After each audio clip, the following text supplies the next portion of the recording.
Welcome to the Devon Effect. Real talk, good vibes, and no BS. Just me, you, and whatever's on my mind. Let's get into it. You ever notice how every productivity guru on social media seems obsessed with waking up at 5 a.m.? It's like if you're not rising with the sun, you're automatically slacking off in life.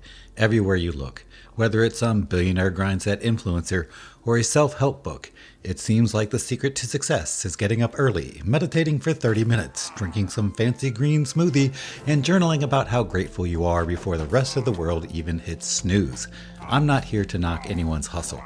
If waking up at 5 a.m. gets your gears turning and you're genuinely productive in those hours, that's awesome. But here's the truth they don't talk about enough: early mornings aren't for everyone, and that's perfectly fine.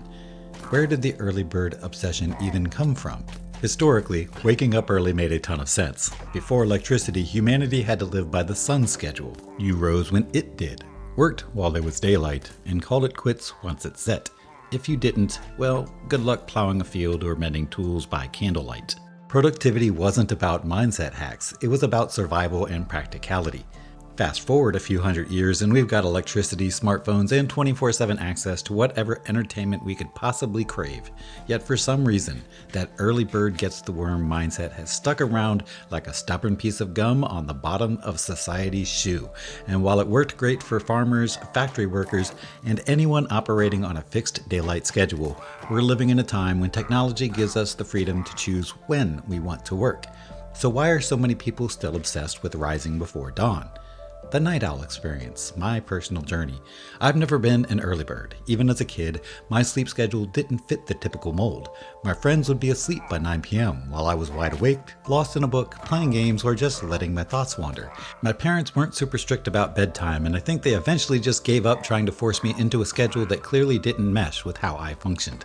Fast forward to adulthood, and not much has changed, except now I don't have anyone telling me to turn the lights off.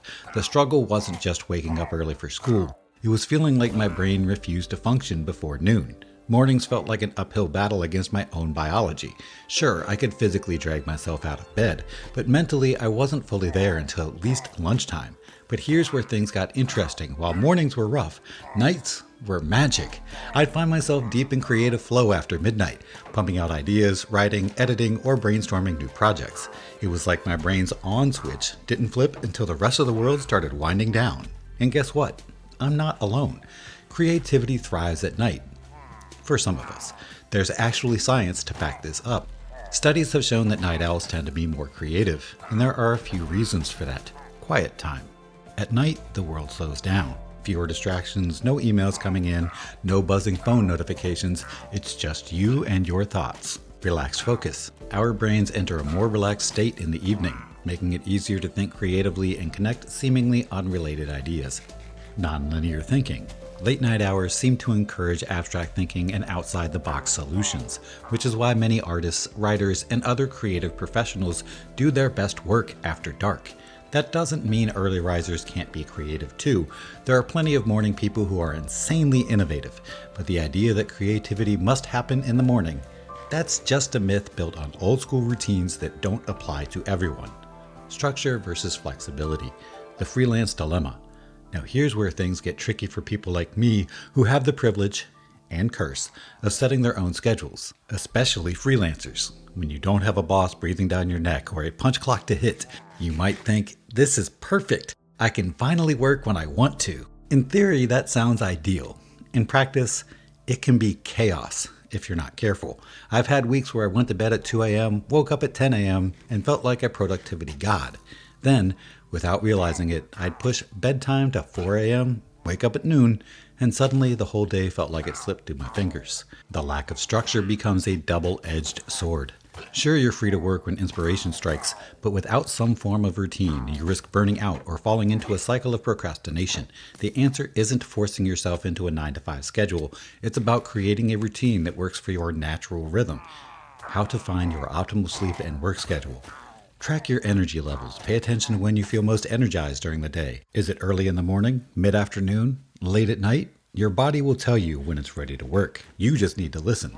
Experiment with schedules. If your job allows flexibility, try shifting your work hours around. Maybe you're someone who thrives starting at 10 a.m. instead of 6 a.m. Or maybe late nights are your creative sweet spot.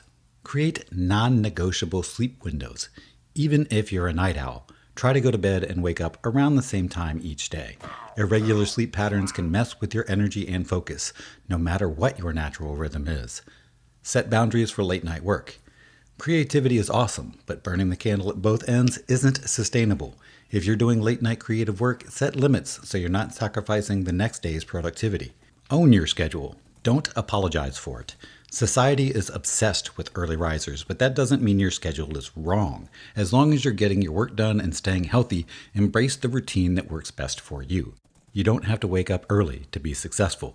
The biggest myth the hustle culture loves to push is that success comes down to waking up early and grinding non-stop. But success isn't about what time you wake up. It's about consistency, discipline, and playing to your strengths. If your best work happens after midnight, that doesn't make you lazy. It means your brain's wired differently. And that's okay. The real flex isn't forcing yourself into someone else's routine. It's figuring out what works for you and sticking to it. For me, I've stopped feeling guilty about not being a morning person. I'm at my creative peak late at night, and now I build my schedule around that fact. The key is consistency. Whether I'm going to bed at 2 a.m. or waking up at 6 a.m., I try to keep it regular so my body knows what to expect. So if you're out there struggling with your sleep schedule, my advice is simple. Ditch the guilt. Ditch the grind set hype and figure out what works for you. Maybe you're not meant to wake up before sunrise, and that's totally fine. What matters is showing up consistently, working hard when it counts, and making sure you're not burning yourself out trying to live someone else's version of success. Good night, or good morning, whenever you're reading this. Just remember, productivity isn't about the time on the clock. It's about how you use your time when you're at your best.